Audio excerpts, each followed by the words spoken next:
सो हम लोग स्टार्ट कर रहे हैं चैप्टर नंबर 9 कोऑर्डिनेशन कंपाउंड, और इनको हम और बोलते हैं कॉम्प्लेक्स कंपाउंड। ठीक है, तो देखिए कोऑर्डिनेशन कंपाउंड के अंदर हम कैसे कोऑर्डिनेशन कंपाउंड को हम डिफाइन कर सकते हैं। तो कोऑर्डिनेशन कंपाउंड और complex compound are those molecular compound in which central metal atom और central metal ion are linked by either charge species or by the neutral molecule through the coordinate bond. Those charge species or neutral molecules are known as ligand. तो हम ऐसा बोल सकते हैं कि coordination compound और complex compounds are those molecular compounds in which central metal atom or central metal ion linked through the ligands by coordinate bond. ठीक है, तो मैं सिंपल डेफिनेशन बता रहा हूं। कॉम्प्लेक्स कंपाउंड और coordination compound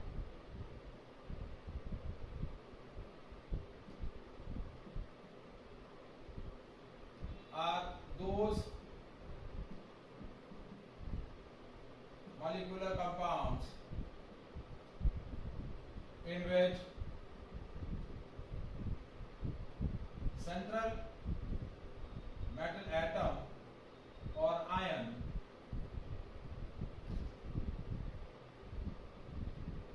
linked through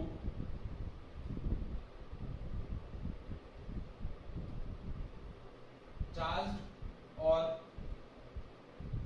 neutral molecules by coordinate bond. जैसे if I am taking an example of one coordination compound, ठीक है, अब इस कंपाउंड का नेम क्या है? Potassium hexacyanoferrate 2। अभी नाम कैसे आया, क्या है, ये हम इस चैप्टर के अंदर सारा कुछ डिस्कस करने वाले हैं। बट इसके अंदर हम पहले बात करें तो हमने डेफिनेशन क्या बोली कि सेंट्रल मेटल एटम जो है वो न्यूट्रल मॉलिक्यूल्स या फिर चार्ज मॉलिक्यूल्स के थ्रू, चार्ज स्पीसीज के थ्रू, कोऑर्डिनेट बॉन्ड के थ्रू करेंट होता है। तो ये सेंट्रल मेटल है आपका आयरन, और ये आयरन देखिए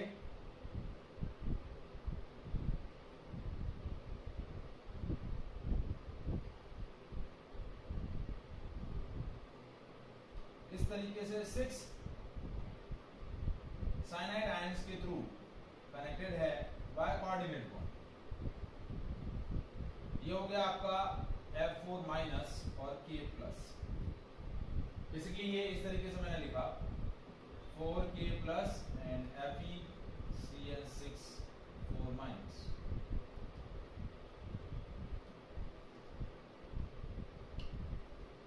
देखिए जो पार्ट स्क्वायर ब्रैकेट के अंदर है, इस ब्रैकेट के अंदर है, वो पार्ट अनआयनाइज्ड है, नॉन आयनाइज्ड है, और जो स्क्वायर ब्रैकेट के बाहर रहता है वो आयनाइज्ड पार्ट है।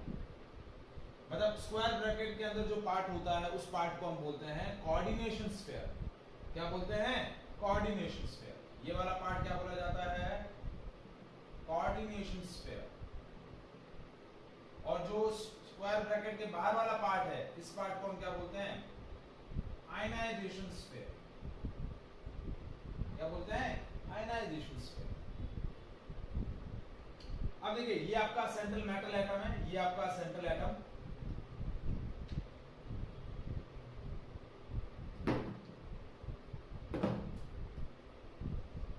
ये जो आयरन है वो आपका क्या हो गया?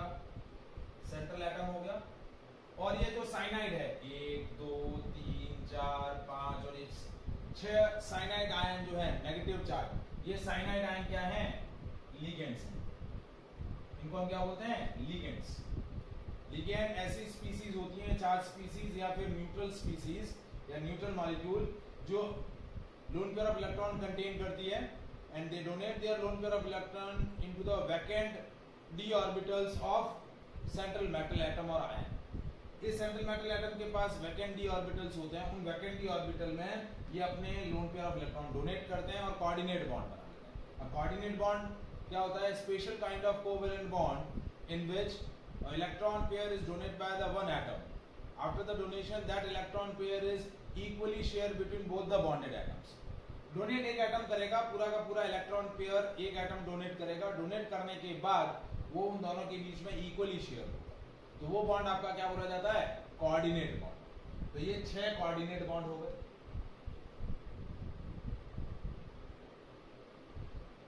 Is it clear?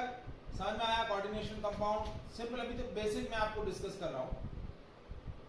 इसमें धीरे धीरे हम लोग और आगे पूरा डिटेल में डिस्कस करेंगे। इनमें जो भी इंपॉर्टेंट टर्म्स हैं, इंपॉर्टेंट टर्मिनोलॉजी है, वो भी सारा कुछ हम इसके अंदर डिस्कस करने वाले हैं। But before discussing about the coordination compound, पहले हम डिस्कस करेंगे Werner's theory, a theory related to the origin of coordination compound. Werner was the first scientist which discovered the coordination compound. तो वर्नर ने coordination compound के लिए क्या points discuss किए थे, पहले वो डिस्कस करेंगे। फिर उसके बाद हम इनसे रिलेटेड जो भी टर्मिनोलॉजी है वो डिस्कस करेंगे। But before discussing about the coordination compound और वर्नर्स थ्योरी, एक पॉइंट हमें यहाँ डिस्कस करना है, how the these coordination compound और complex compounds are differ from the double salt. कि ये डबल सॉल्ट से किस तरीके से डिफर करते हैं। डबल सॉल्ट क्या होता है? जो 2 या 2 से ज्यादा मॉलिक्यूलर कंपाउंड्स या केमिकल कंपाउंड के कॉम्बिनेशन से बनते हैं, उनको हम बोलते हैं कॉम्प्लेक्स, सॉरी उनको हम क्या बोलते हैं? Double salt. How these coordination compounds are differ from the double salts. Double salt से किस तरीके से डिफर करते हैं? तो पहले हम हमारा जो मेन पॉइंट है वो डिस्कस, मतलब पहले जो एक छोटा सा सिंपल सा पॉइंट है, double salt and coordination compound के अंदर क्या डिफरेंस होता है।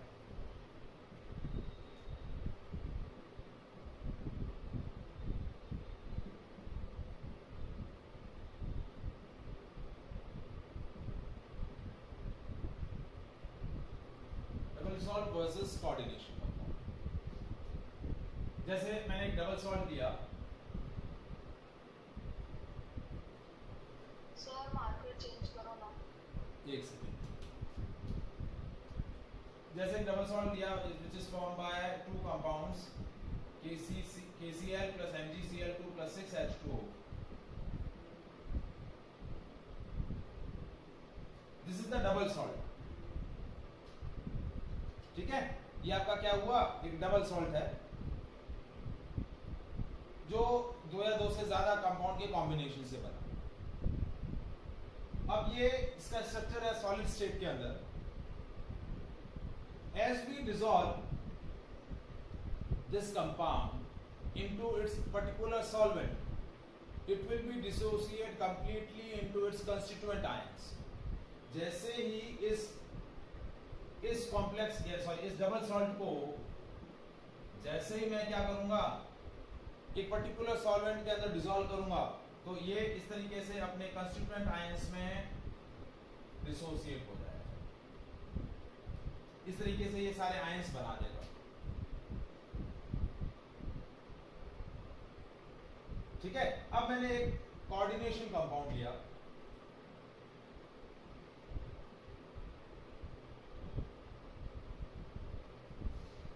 जैसे मैंने लिया CuSO4.5H2, CuSO4 plus 5H2, और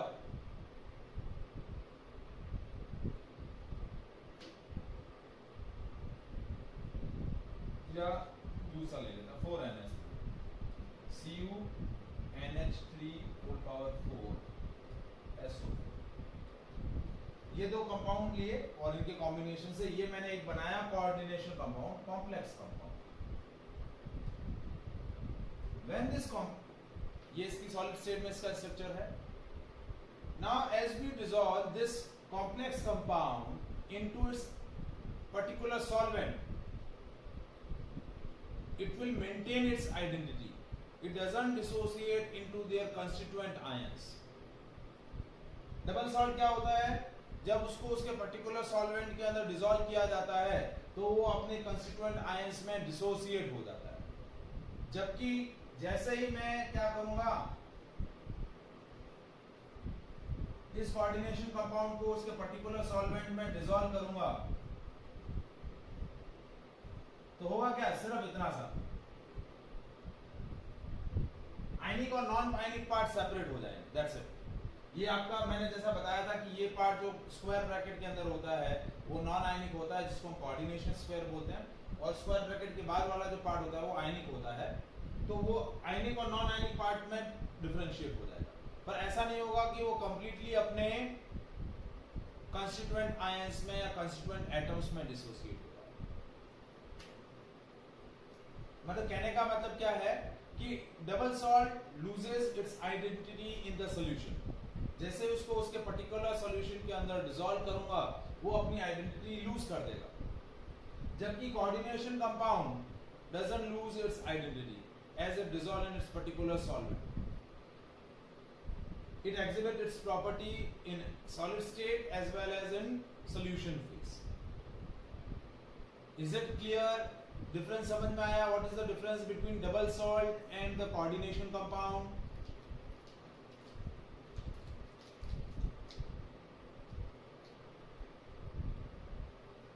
बेटा समझ में आया?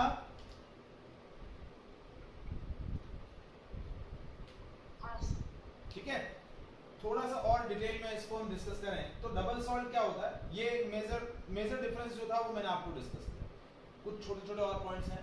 डबल सॉल्ट के अंदर जो भी सेंट्रल एटम होता है it showing a normal valency, जबकि कोऑर्डिनेशन कंपाउंड, आगे हम वर्नर्स थ्योरी पढ़ेंगे तो वर्नर्स थ्योरी के अंदर एक इंपॉर्टेंट पॉइंट है कि कोऑर्डिनेशन कंपाउंड के अंदर जो सेंट्रल एटम होता है, सेंट्रल मेटल एटम या ion, that showing to kinds of valencies, primary valency and secondary valency. तो कोऑर्डिनेशन कंपाउंड में सेंट्रल एटम जो है दो तरीके की वैलेंसी शो करता है, जबकि डबल सॉल्ट के अंदर दो वैलेंसी कोई भी एटम शो नहीं करता है, they are showing their normal valency. Next जो पॉइंट डबल सॉल्ट के अंदर हम बोल सकते हैं कि डबल सॉल्ट के अंदर किसी भी तरीके का कोई भी कोऑर्डिनेट बॉन्ड नहीं होता। क्या होगा? कोई भी कोऑर्डिनेट बॉन्ड नहीं होगा, जबकि कोऑर्डिनेशन कंपाउंड के अंदर सेंट्रल मेटल एटम या आयन जो है that is connected through neutral molecules और through connected through the ligands by coordination bond. Is it clear?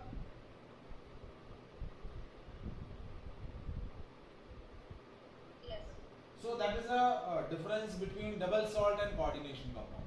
तो coordination compound हम बोल सकते हैं they are purely different from double salt. Coordination compound जो है वो purely double salt से क्या करते हैं? Difference रखते हैं। क्या रखते हैं? Difference रखते हैं। Is it clear? Any doubt in this part?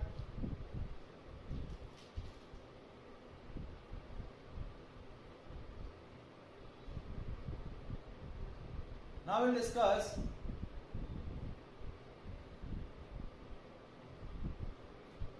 Werner's theory.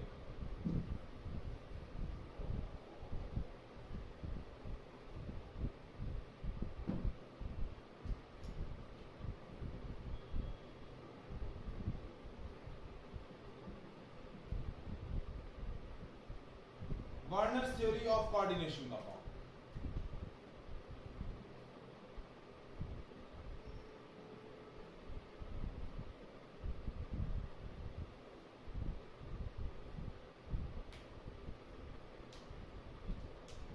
तो कोऑर्डिनेशन कंपाउंड के बारे में जो सबसे पहला इंफॉर्मेशन, जो इंपॉर्टेंट कैरेक्टरिस्टिक्स कोऑर्डिनेशन कंपाउंड्स की, कि सेंट्रल मेटल एटम जो है डबल वैलेंसी शो करता है, उनमें उनके जो सॉलिड स्टेट के अंदर और सॉल्यूशन फेज के अंदर वो अपनी एग्जिस्टेंस जो है, आइडेंटिटी जो है वो लूज नहीं करते हैं। तो ये जितनी भी इंफॉर्मेशन कोऑर्डिनेशन कंपाउंड्स के बारे में सबसे पहले प्रपोज करी, वो प्रपोज करी वर्नर ने। किसने प्रपोज करी? वर्नर ने।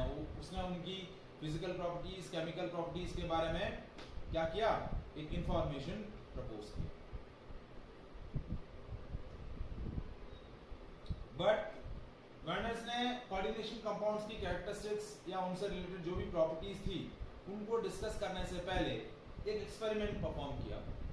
उस एक्सपेरिमेंट में उसने क्या किया, ये taking a aqueous cobalt chloride and aqueous ammonia, ठीक है, और उन दोनों को रिएक्ट करवा करके it will form a number of coloured compound और complex compound.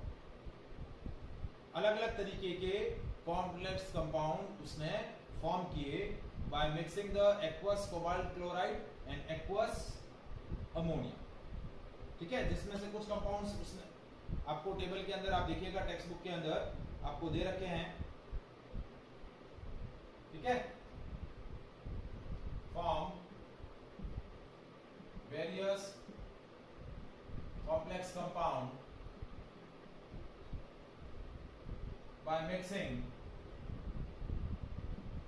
aqueous cobalt chloride and aqueous ammonia, ठीक है। जैसे सबसे पहला जो कंपाउंड उसने बनाया COCl3.6NH3, ठीक है, this is a yellow colour compound. कैसा कंपाउंड है, येलो कलर। इसका जब स्ट्रक्चर देखें तो इस तरीके से है,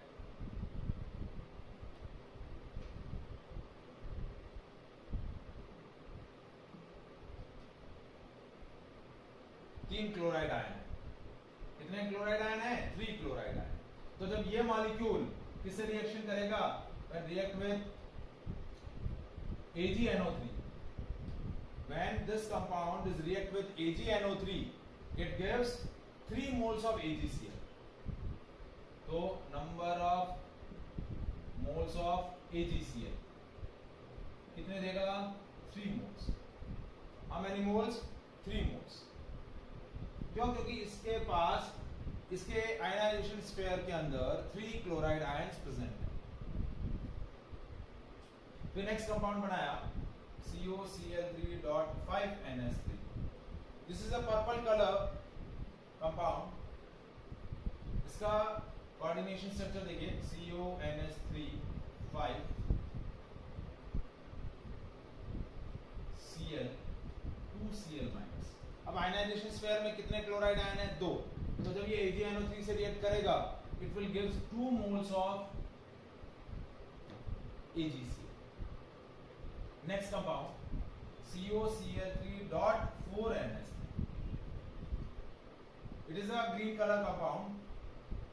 इसका कोऑर्डिनेशन स्ट्रक्चर देखिए, CONH3 4 Cl2Cl-। तो ये कितने मोल्स दे रहा है, 1 मोल of AgCl when it react with AgNO।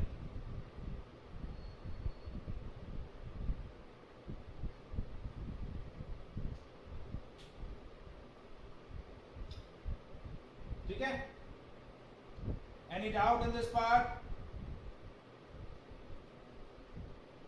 Next, when एक और कंपाउंड है, ये भी, ये किस कलर का है, violet colour, and it will also give 1 mole of AgCl when react with AgL। तो यहां देखिए बेसिकली क्या हो रहा है, कंपाउंड दोनों जो बेसिक कंपाउंड है वो एक्वस COCl3 और एक्वस NH3 है। when they will mix in a different quantities, different amounts, they will give the different color compounds, yellow, purple, green, violet, अलग अलग कलर के कंपाउंड्स दे रहे हैं, और इनमें स्ट्रक्चर्स जो हैं देखिए अलग अलग बन रहे हैं। क्या बन रहे हैं, अलग अलग स्ट्रक्चर्स बन रहे हैं।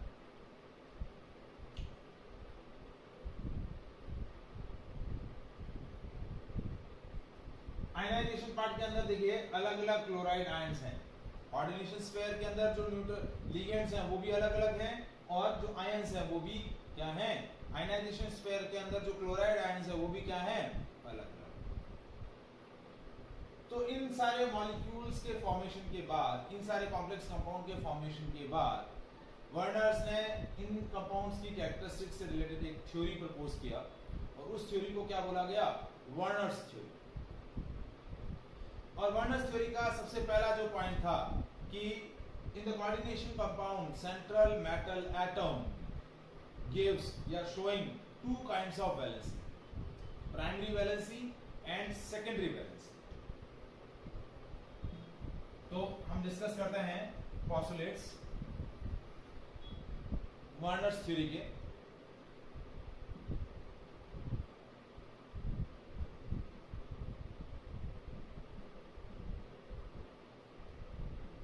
पहला पॉइंट, सेंट्रल मेटल एटम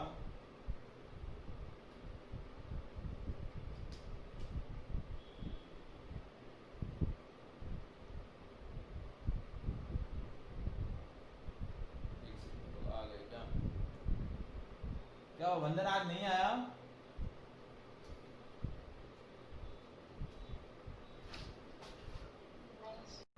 तो फर्स्ट पॉइंट क्या था? That central metal atom shows two types of valency, primary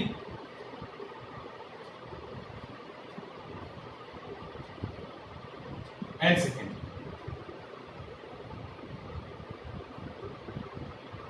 ठीक है, अब जो प्राइमरी वैलेंसी होगी, that primary valency is ionizable and satisfied by the anions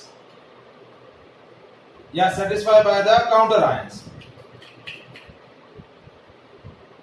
यदि आपका कोऑर्डिनेशन पार्ट, यदि कोऑर्डिनेशन स्फीयर यदि आपका पॉजिटिवली चार्ज है तो प्राइमरी वैलेंसी किससे बैलेंस हो जाएगी? एनायन से। और यदि आपका कोऑर्डिनेशन स्फीयर नेगेटिव चार्ज है तो प्राइमरी वैलेंसी मेटल एटम की किससे सेटिस्फाई हो जाएगी? कैटायन से। जैसे देखिए मैं दो एग्जांपल ले रहा हूं। एक मैंने एग्जांपल लिया K4Fe। क्या कह रहे हैं बेटा? एक बार वापस बता दीजिए। हाँ बताओ। K4FeCN6 और एक मैंने एग्जांपल लिया ये दो मॉलिक्यूल लिए। अब देखिए इसके अंदर कोऑर्डिनेशन स्फीयर जो है वो नेगेटिव चार्ज है और यहां कोऑर्डिनेशन स्फीयर जो है वो पॉजिटिव चार्ज। तो हमने क्या बोला कि प्राइमरी वैलेंसी जो है वो आयनाइजेबल है and it is will be satisfied by the anion और कैटायन। नेगेटिव आयन मतलब अपोजिट आयन, काउंटर आयन से क्या हो जाएगी? बैलेंस हो जाएगी। जैसे देखिए ये वैलेंसी प्राइमरी वैलेंसी जो होगी वो इसमें पोटेशियम आयन से सेटिस्फाई हो जाएगी, इसमें सल्फेट आयन से क्या हो जाएगी? सेटिस्फाई हो जाएगी। Whereas secondary valency is non-ionizable and either satisfied by the neutral molecule, either satisfied by the positive molecules or either satisfied by negative charge molecules। यानी it will be satisfied by the ligands। किससे satisfy होंगी? Ligand से। Is it clear? Primary valency जो होगी वो in counter ion से, देखिए जैसे ये मॉलिक्यूल है तो प्राइमरी वैलेंसी आयनाइजेबल होगी और वो किससे बैलेंस होगी? एनायन से या फिर काउंटर आयन बोल सकते हैं हम। यदि कोऑर्डिनेशन कंपाउंड कोऑर्डिनेशन एंटिटी आपकी यदि नेगेटिव चार्ज है तो कैटायन से बैलेंस हो जाएगी और कोऑर्डिनेशन एंटिटी आपकी नेगेटिव पॉजिटिव चार्ज है तो एनायन से बैलेंस हो जाएगी। जबकि सेकेंडरी वैलेंसी जो होगी वो किससे सेटिस्फाई होगी? नंबर ऑफ लिगेंड से। जितने नंबर ऑफ कोऑर्डिनेट बॉन्ड है, number of coordinate bond form by the central metal atom through the ligand, that is called its secondary valency. वो क्या हो जाएगी? उसकी सेकेंडरी वैलेंसी।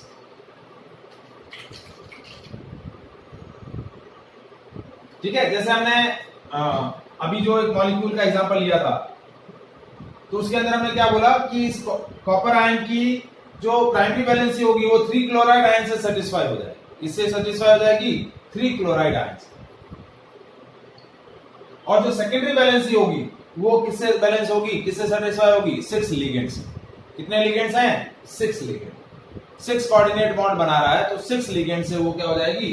सेटिस्फाई हो जाएगी। इसके अंदर देखिए ये सेंट्रल एटम है, इसकी प्राइमरी वैलेंसी कॉपर आयन से बैलेंस हो जाएगी, पोटेशियम आयन से बैलेंस हो जाएगी और सेकेंडरी वैलेंसी कितने कोऑर्डिनेट बॉन्ड बना रहा है, ये 6, तो सेकेंडरी वैलेंसी कितनी होगी, 6।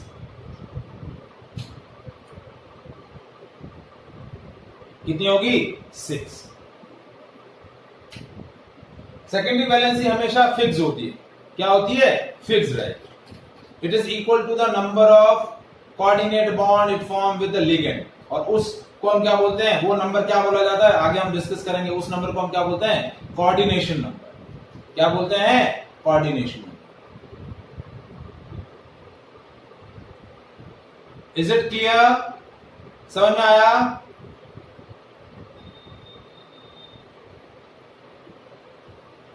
Now each metal atom must be satisfied, it has a tendency to satisfy its primary valency as well as secondary valency.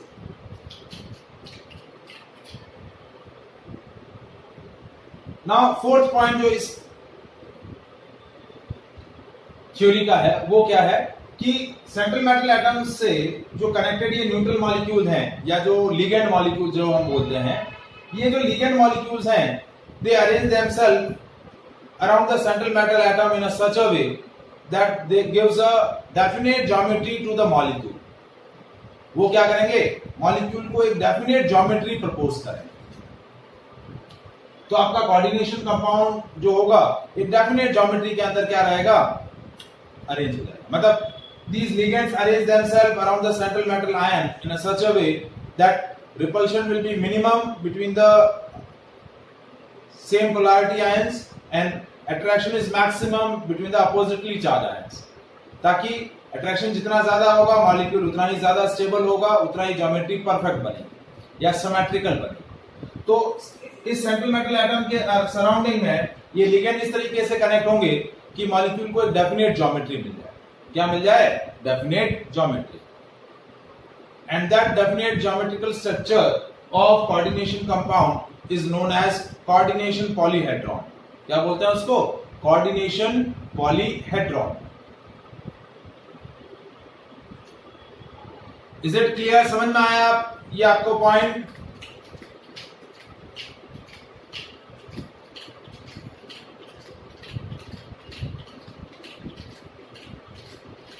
नहीं सर, वापस बता दीजिए। कौन सा पॉइंट नहीं समझ में आया सर? जो अभी आप बोल रहे थे। देखिए मैंने जो फोर्थ पॉइंट बोला, वो फोर्थ पॉइंट क्या बोला कि सेंट्रल मेटल जो है वो लिगेंड से कैसे कनेक्टेड है, कोऑर्डिनेशन बॉन्ड के थ्रू। तो ये कोऑर्डिनेशन बॉन्ड इस तरीके से अरेंज होंगे। देखिए मैंने पहला मॉलिक्यूल जो बनाया था सबसे पहले, देखिए ये CN मॉलिक्यूल्स इस तरीके से अरेंज हो रहे हैं।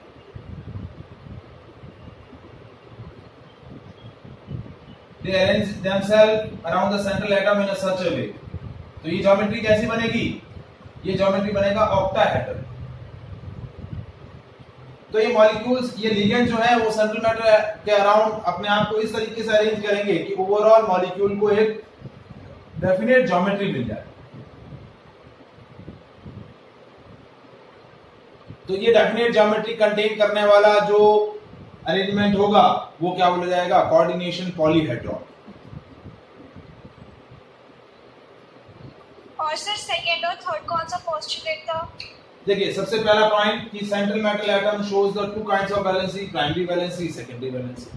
सेकंड पॉइंट क्या था, primary valency is ionizable and it is satisfied by the counter ion, where secondary valency is non ionizable and it is satisfied by the ligands or satisfied by the number of coordination bond it form with the ligands। ठीक है। Third point जो है, each metal must be satisfy its primary as well as secondary valency। Fourth point कि secondary valency is fixed। Secondary valency is basically the number of coordination bond it form with the ligands। So these ligands arrange themselves around the central metal atom in a such a way that they gives a definite geometry to the molecule। ठीक है। Majorly जो coordination compounds होते हैं उनके अंदर majorly कौन कौन सी geometry होती है, ऑक्टाहेड्रल, स्क्वायर प्लेनर, टेट्राहेड्रल। ये तीन वैरायटी ज्योमेट्री के अंदर रहती है। ऑक्टाहेड्रल, दूसरा स्क्वायर प्लेनर और तीसरा टेट्राहेड्रल। मेजरली जो कोऑर्डिनेशन कंपाउंड होते हैं वो इन ज्योमेट्री के अंदर प्रेजेंट होते हैं। Is it clear? मेजर जो पॉइंट है वो क्या है कि जो सेंट्रल मेटल एटम है वो दो वैलेंसी शो करता है एक ही मॉलिक्यूल के अंदर, primary valency as well as secondary valency. Primary valency जो है वो उसका जो ऑक्सीडेशन स्टेट हुआ वो प्राइमरी वैलेंसी होती है। प्राइमरी वैलेंसी को आप क्या बोल सकते हैं? ऑक्सीडेशन स्टेट, जो वो नेगेटिव उसके या काउंटर आयन से सेटिस्फाई हो जाएगी। किससे सेटिस्फाई हो जाएगी? काउंटर आयन से। जबकि सेकेंडरी वैलेंसी जितने वो कोऑर्डिनेशन बॉन्ड बना रहा है उससे सेटिस्फाई हो। Is it clear? यस। ठीक है। अब नेक्स्ट सेशन के अंदर मैं कोऑर्डिनेशन कंपाउंड से रिलेटेड जो भी इंपॉर्टेंट डेफिनेशंस हैं वो एक एक करके सारी डिस्कस करूंगा। सेंट्रल मेटल एटम क्या होता है, लिगेंड क्या होते हैं, लिगेंड के टाइप क्या हैं, ऑक्सीडेशन स्टेट क्या है, कोऑर्डिनेशन नंबर कैसे कैलकुलेट करते हैं। ठीक है, छोटे छोटे पॉइंट्स है। कोऑर्डिनेशन स्फीयर क्या होता है, आयनाइजेशन स्फीयर क्या होता है, ठीक है, types of complexes, positive complex क्या है, नेगेटिव कॉम्प्लेक्स क्या है, ये सारे पॉइंट्स हम डिस्कस करेंगे। तो क्योंकि हमें यहाँ इस चैप्टर के अंदर 3 मेन पॉइंट पढ़ने हैं। पहला naming of coordination compound, second isomerism of the coordination compound और third bonding in the coordination compound. तो इन तीनों पॉइंट्स को डिस्कस करने से पहले ये बेसिक टर्मिनोलॉजी जो है कोऑर्डिनेशन कंपाउंड्स की वो सारी आपको पता होनी चाहिए। ओके